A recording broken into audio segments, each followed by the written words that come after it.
Man, are you ready? Are you ready for this? Yeah. Is your throat well lubricated?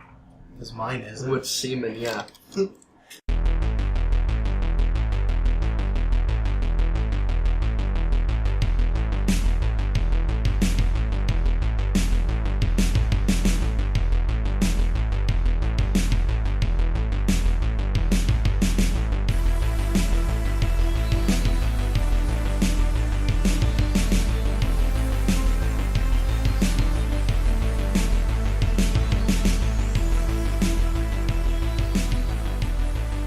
Welcome to the good, the bad, and the bloody. I'm Derrick Brown. I'm Tanner Brown. Yeah, filling in for Cody. This is weird. Yeah. So, I know we've mentioned it in a couple of episodes before, but I've been working down here in Phoenix, Arizona for now 3 months.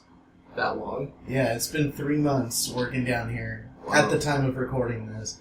And Tanner here, my first of 3 younger brothers, started working with me and my dad about a month ago, and he's loving the work but hating the heat.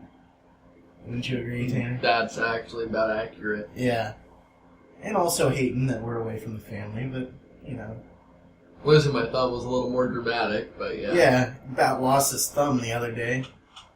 But that's beside the point. That's probably the most horrific thing we've experienced in the last week. Besides Dad almost losing his. Yeah, everybody's almost losing their thumbs except for me. I better watch my ass. Dude, congrats. Yeah, high five. So, yeah, the last time we tried recording an episode with me out of town was the Don't Breathe review, and it was just Cody and Scott with me on the phone in the background. Like, they'd talk about it and be like, Derrick, do you have anything to add? And then I'd just be like, yeah, it was really good, and, you know, I like this movie. And they're like, oh my god, we lost Derrick again. So, Trash. I've been wanting to review this movie for a while. I mean, it came out like 2 weeks ago, 3 weeks ago at this point. And I kept trying to get Cody to go to the theater, but nobody would go with him. And then he got caught up with moving in with these 2 people now, Dane and his girlfriend Audrey. 2 really cool people. Anyway.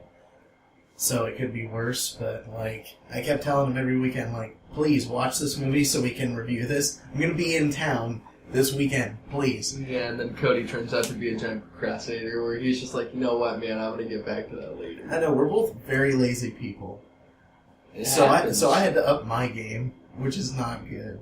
It happens. And so I told him, hey, I'm going to buy a microphone, and I'm thinking of just recording this if you don't watch it, like, today. And he's like, but, whatever. We could do the Halloween sequels, and I was like, yeah, but that's like a week old now. The time has passed. The passion is gone.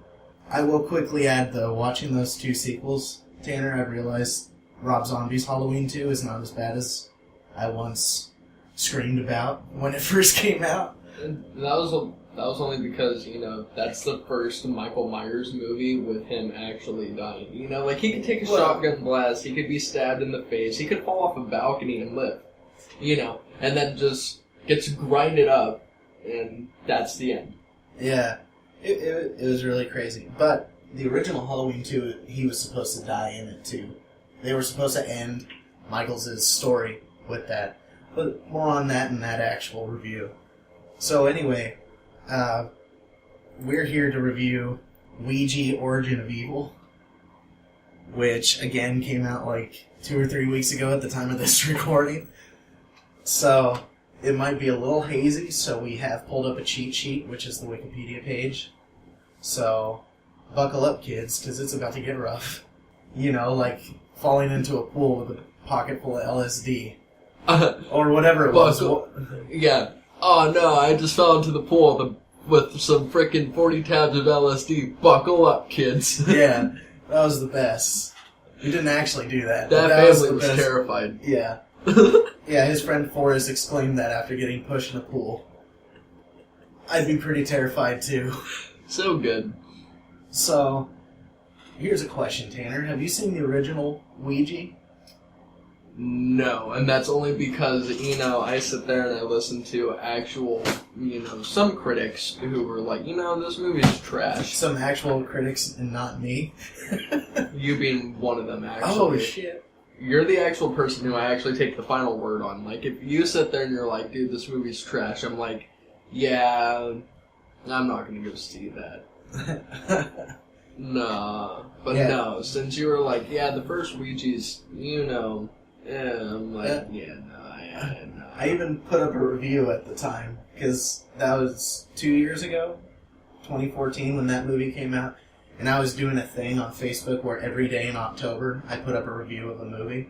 And I put on there, like, this is a terrible fucking movie.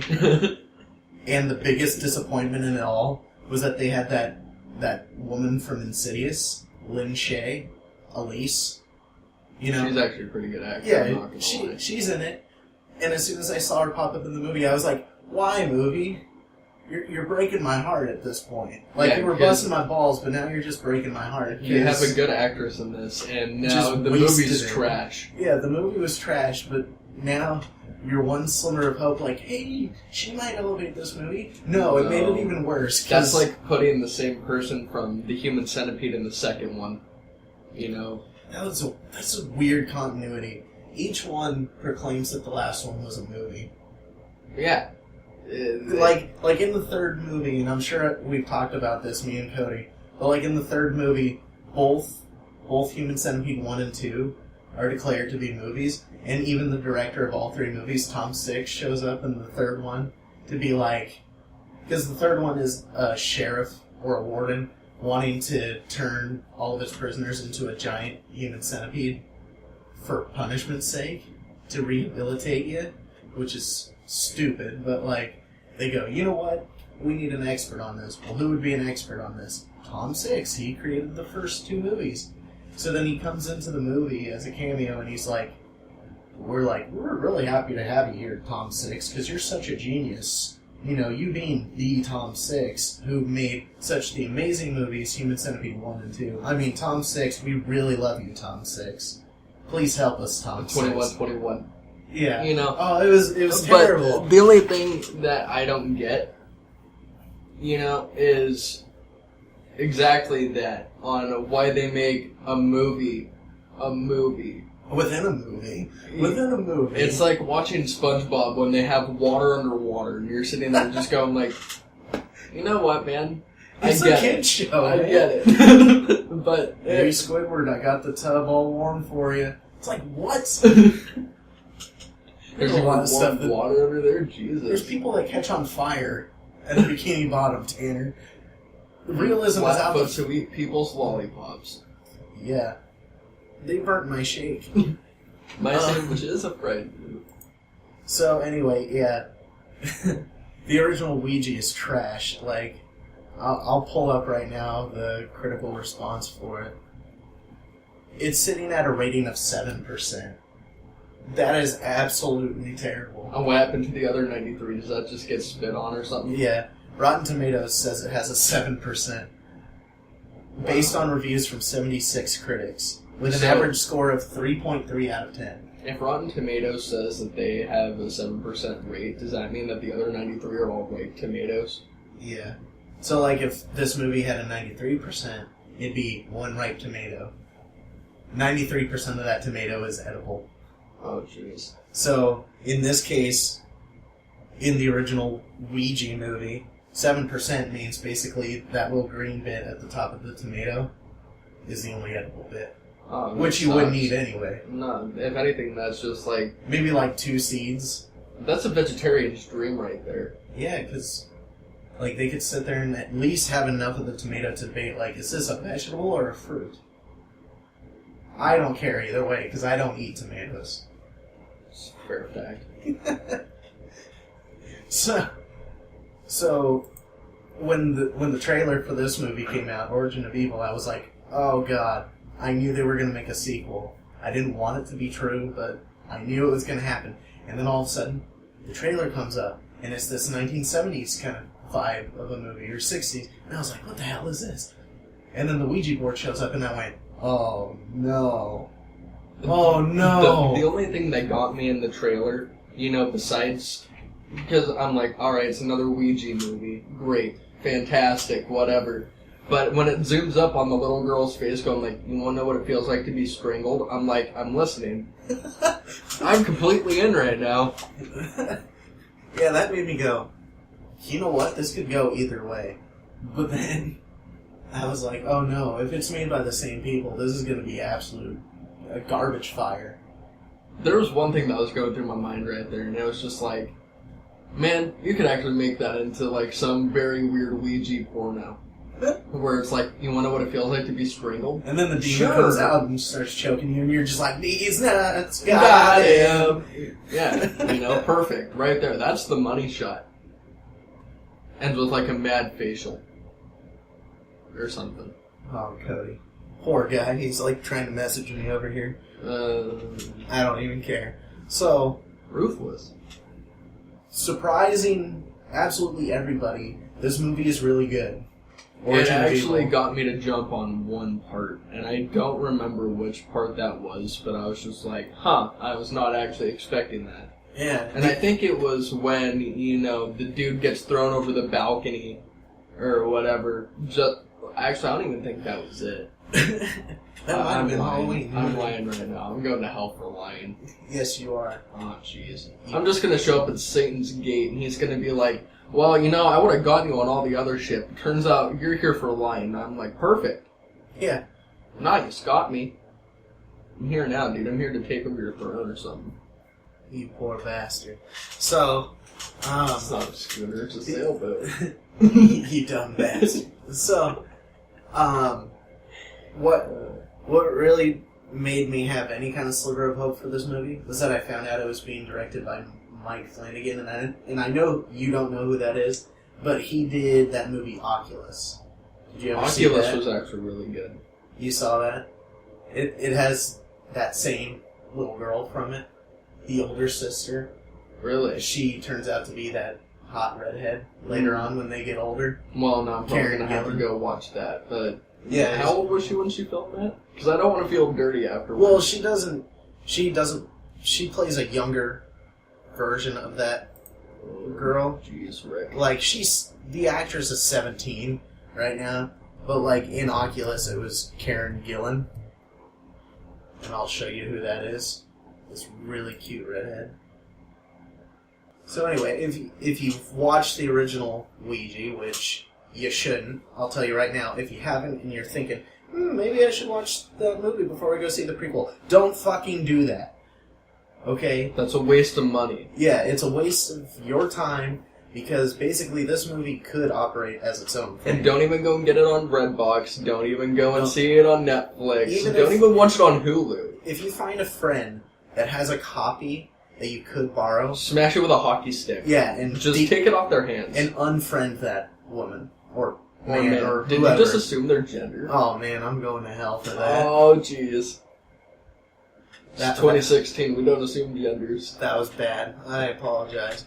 So, anyway, yeah. Fuck, I forgot where I was going with that. Sorry, I got you off guard. Oh yeah. So, Origin of Evil could work as its own movie, and I'm sad they put the subtitle Origin of Evil. Because then it's like, uh-oh, what is this? Is this going to set up for another movie? No, don't do it. But anyway, Mike Flanagan, he also does Hush on Netflix, which is a really good movie about a deaf woman who fights off a home invader. That doesn't make any sense. Yeah, but it works. Somehow. I think... Is that because she gets all of her other senses to be able to help her fight it? Because I feel like if this thing's moving around, like it could slap a pot and she's just sitting there going like... There is at one point where the killer is standing behind her and she barely catches his breath on her neck and she turns around and fucking slugs him. Or something like that. It's been a while since I've seen that movie, but I remember liking it a lot. But... with two titles to his name that are kind of good, Mike Flanagan seems like he could be shaping up to be a pretty good director, but, he's no James Wan. or Scott Derrickson, in my opinion. James Wan. And Scott Derrickson is the guy who did Doctor Strange, so... I haven't even seen that yet, but that looks really good. Oh, he's so good. So anyway, the story behind this movie. If you've seen the original Ouija, you know that the ghosts in that movie... Or the little girl and the mom. Yeah, the little girl and the mom. Alice Xander and Doris Xander. Yeah. Doris being the young girl that dies. And Lynn Shay played her sister Paulina, who is the older sister in this movie. That's about as much as you need to know. Which made me sad when I watched this, because I was like, oh man, they might get out of this, all this crazy demon shit and ghost shit. And all of a sudden I went, oh yeah, this is a prequel. I know that these people have to die. These ones have to die and this one lives. And that's always the sneaking suspicion in my head. The thing that actually surprised me about this movie is that even the priest died. He priest always gets killed. Are you serious? Okay, in some movies, yes. In this one, I was actually sitting there going like, all right, that's actually very surprising, But I mean, he should have thrown holy water or something. Just no. Well, The Exorcist didn't happen yet, so he didn't really know what to do. He didn't even make it that far. Yeah. He panicked. Exorcist came out in 74, I think. This was set in 67. 69, dudes. So, somebody online, I think it was the film theorists, actually tried to say that this movie was also a prequel to The Exorcist. Oh, jeez. So The Exorcist would also have the sequel of Ouija, which would make that series of films even more trash than they are. Because I hear all the other Exorcist films are really bad. I've actually heard a great couple of them were bad. I actually want to see both the prequels, because they got a long history behind them. But anyway, so in this movie, the mom runs this little seance in their house, trying to make some money because dad died and they have no other way to finance the house.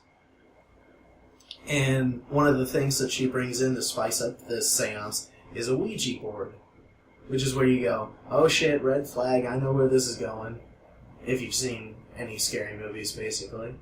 And of course, involving Ouija boards, they always ask that one stupid question. What's my favorite color? Oh no, you got a demon after you. It's the color demon. No!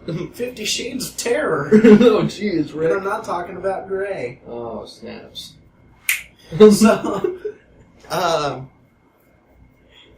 yeah, of course stuff starts going awry, Doris. There's a couple of things that I saw in here that were quite different from other things. For one, she learns how to speak or write perfect Polish. Yeah, that one was a little weird. Because I haven't seen language stuff since The Exorcism of Emily Rose. Which, again, is a Derrickson film, but, kudos for reminding me of that.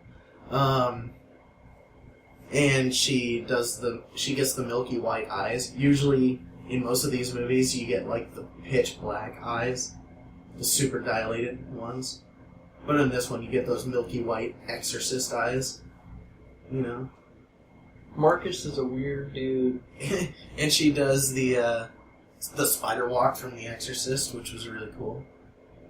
She even frickin' climbs on walls. Oh, yeah. She gets all all over the shop. It was pretty great. Another thing that was actually pretty great was the little bit of chemistry between the priest and the mom. Because they both lost their significant others. And the priest totally wants to get down in Bone City, but he's a priest. Then he gets cock-blocked by being a priest. Yeah. All of a sudden you remember, hey, I'm probably going to die in this movie. They at least should have given him that, when he actually read the script or whatever, and they were like, oh, by the way, you're going to die, he should have been like, can I at least bone her? Yeah. Can I at least on or get off the that? camera? I don't care. Because that mom is hot. She ain't too bad. I feel for all of these characters in the movie, which makes me really sad when I realize that some have to die and some don't. Some just go crazy. Well, that dude got really screwed, though. Yeah, just, the boyfriend. Yeah, he got the worst. He got the shitty end of the stick. He basically had that sign over his head like, "This is when I die." When she first sat there and was like, "You want to know what it feels like to be strangled?" I was just like, "Oh man, this is actually how it's going to go." Oh man! And then she's like, "Hey, I got something to show you down in the basement." I was like, "Dear God, no." This is where I found the money. Put your hand in there and see if there's something else. Like, it would have made it even better if she already, put, spaghetti noodles in there or something just to screw with them. And then he comes out wow, feels like brains. Oh, just kidding, it's noodles. And then pulls out a skull or something. Just goes, kidding, Jesus. Mom's spaghetti. Oh, shit, I'm so spaghetti. I don't know. There's vomit on his sweater already. Mom's spaghetti. He is weak spaghetti. The worst part about that, I think, but it's the worst, but it's the best at the same time. Like, it's the best because he did it this way, is he knows that we know spooky stuff's gonna happen, but then he holds it out really long, so that we're just sitting there really tense, like, oh shit, oh shit, oh shit. It's better than, God, what was that one action horror movie that we all watched? Action horror movie? Yeah, that one that you... It's you and me. Cody, Scott... Oh, we all went to. It was like that weird black figure or whatever. Weird black figure. Oh my god. Yeah, I don't remember that movie. Neither do I. We all went and saw it in theaters. How forgettable. Oh jeez. Call Cody. No. I don't want to break his heart. Like, hey, we're reviewing this movie without you. Faggot, you should have seen it already. Should have listened to me, dickhead. I'm kidding, he's not gay, but he certainly acts like an asshat. Yeah, that's true. I know he's going to be listening to this and be like, you monster. So, yeah, like when the girl has him digging around for the treasure in the wall, I was like, okay, just kill him already. But then it's just like, he just keeps reaching in and in and in. And the girl in the background's just like... all smiling and weird and shit. She starts getting like this big-ass grin and these white eyes, and I was just like, oh, shit. That...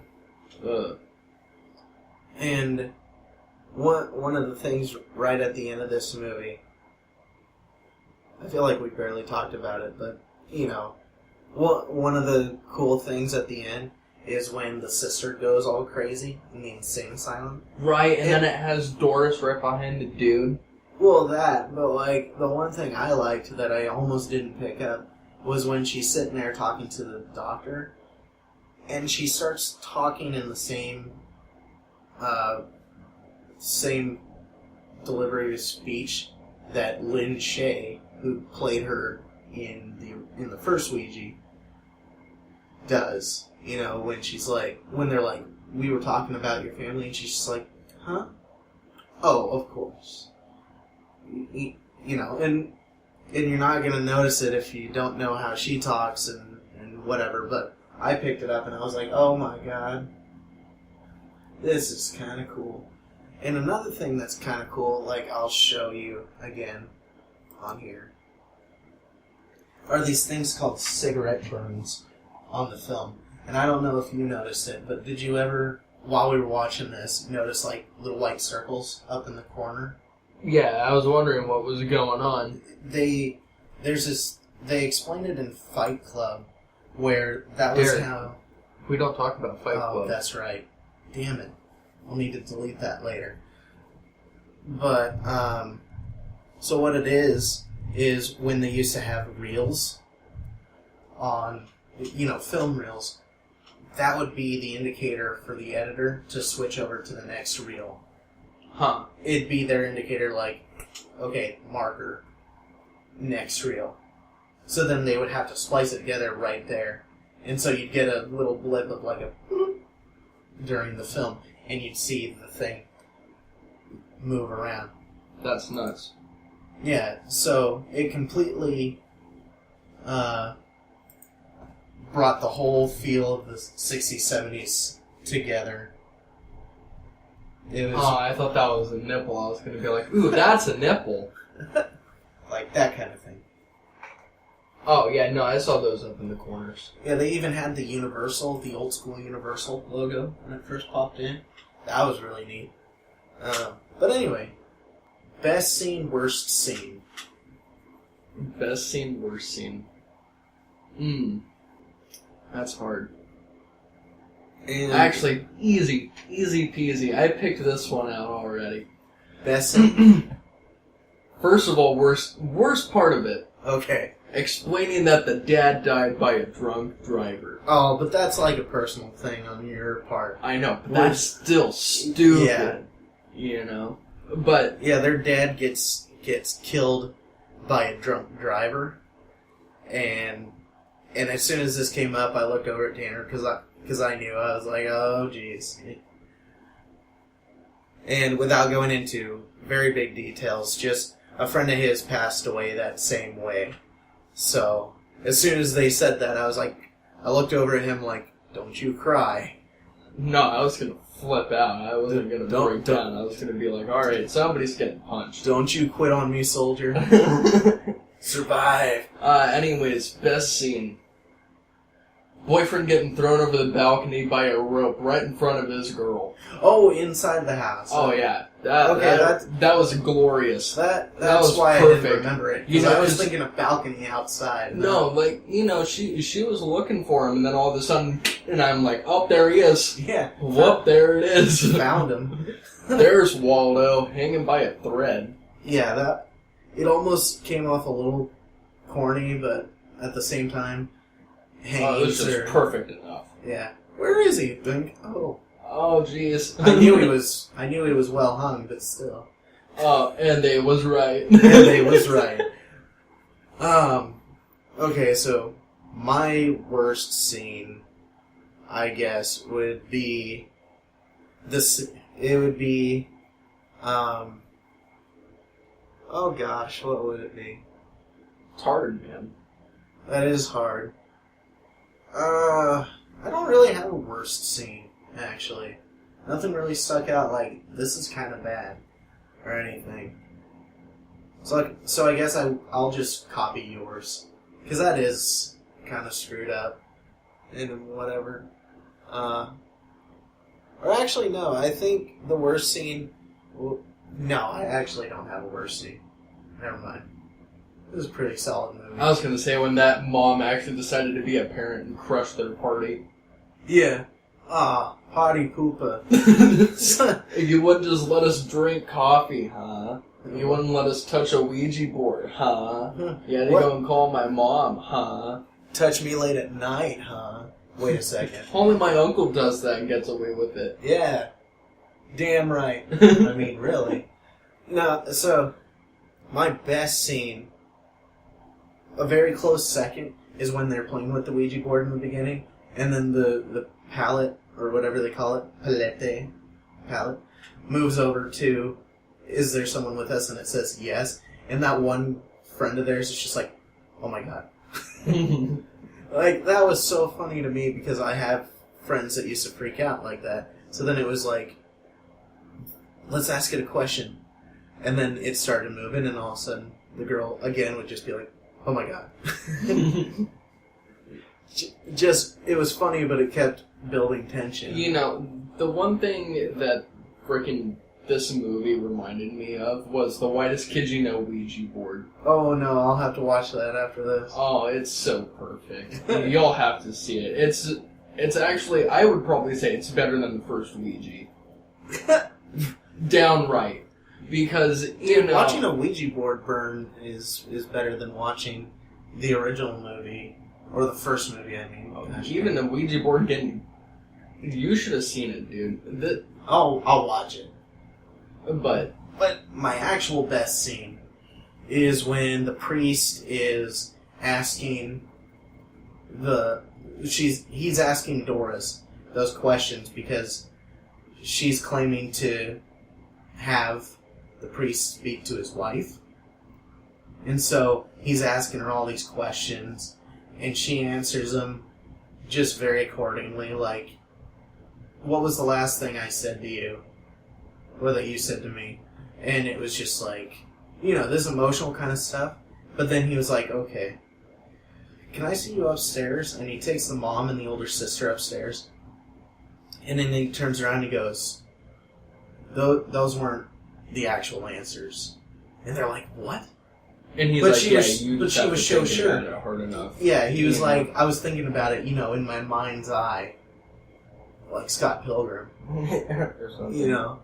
Like, I thought that was great. Because he didn't use the typical holy water and the power of Christ compels you and all he's this just stuff. like, you know what, I got her. But he battled her, him, the villain, the ghost. Marcus. Yeah, in a battle of wits, which is what I love about this. It was no yelling or swearing or anything like that. And then the demon going, ha ha, I have all power over you. There is no God, kind of thing. It was just a verbal chess battle, and I loved it. So, Tanner, your first time on, you get to go first. Out of 10 spookily spooks, what would you give this movie? 10 being, like, there's nothing wrong with this movie, except it could also not be perfect, but there's really nothing bad about it. Or 0, it is the absolute worst, a la the first Ouija. I would say it'd be 8. 8? 8? And that's How dare you? And that's because, there's nothing wrong with it. I mean, I like the movie, don't get me wrong. But that's just for, in case there's something that somebody else caught that they didn't like or whatever. But I liked it. It wasn't bad. An absolutely solid movie. There was nothing wrong with it that I didn't like. Just your own personal hang-ups, and that's all right. Yeah, I'm all entitled to my own opinion. Who's to say it's not wrong? Fuck you guys. Yeah. If you say my opinion's wrong, screw. Some people say that The Thing is the greatest scary movie of all time, and then other people are wrong. I don't even know what The Thing is. You know what, Tanner? I swear to God, I'm gonna beat your ass. So, Please don't. I gotta look at my list of movies, see how I feel about this. I would, out of 10 spooks, I bet you didn't know this existed, but I'm giving it an 8.5 spooks. I was actually thinking 8.5. Well, you can go back and add it on.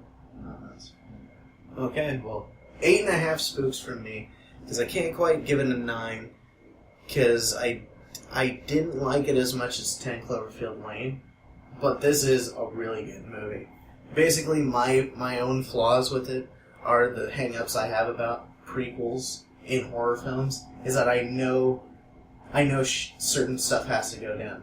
Like, when I first watched the Texas Chainsaw Massacre at the beginning, I was like, wait a second, how can she... This is a spoiler, I guess, but whatever. We don't care about those on this show. The girl gets away at the end, and I was like, wait a second, if she gets away at the end, how does he keep killing people in the later movie, the 2003 remake? Isn't that the one where she cuts his arm off or whatever and bails? Yeah. She Jessica bails. That's nice. Jessica bails ass, though. Perfect. Yeah. Well, I'm just saying. No question. Timberlake's on it, so it's good. So anyway, no, in the beginning, the one that you have, she's getting away, and then all of a sudden she's like, hey, I think I'm free. And then the chainsaw comes through her in the car seat. And then he gets out of the car and then just walks away. I was like, of course.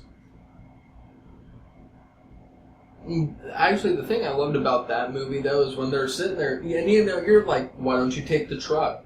Take the truck. Yeah. Take it. Go ahead. And then all of a sudden he just gets like a hook and just gets ripped out of this moving car, and you're like, game over, dude. Yeah. GG. Good game.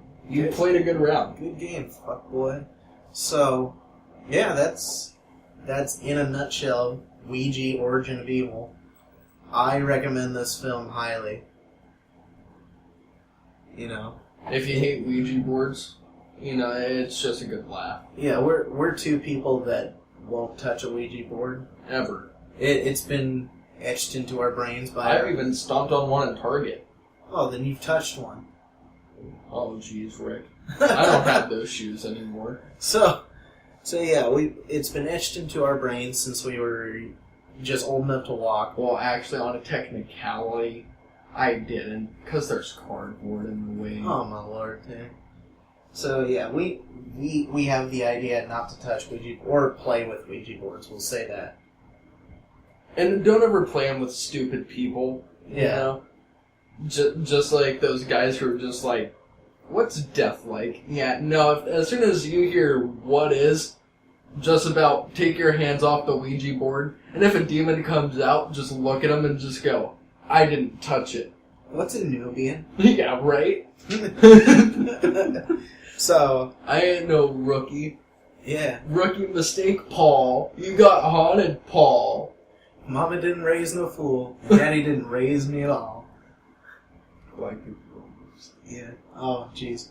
Hashtag racist. Bam! Bam! Peanut butter, damn.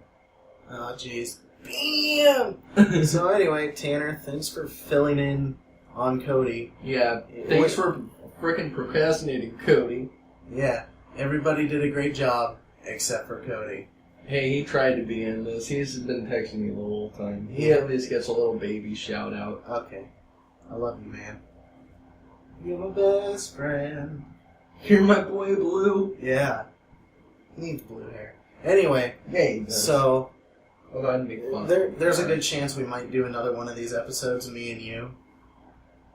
Depending on how quick we can get back to Idaho, because his Wi-Fi's down until the 20th.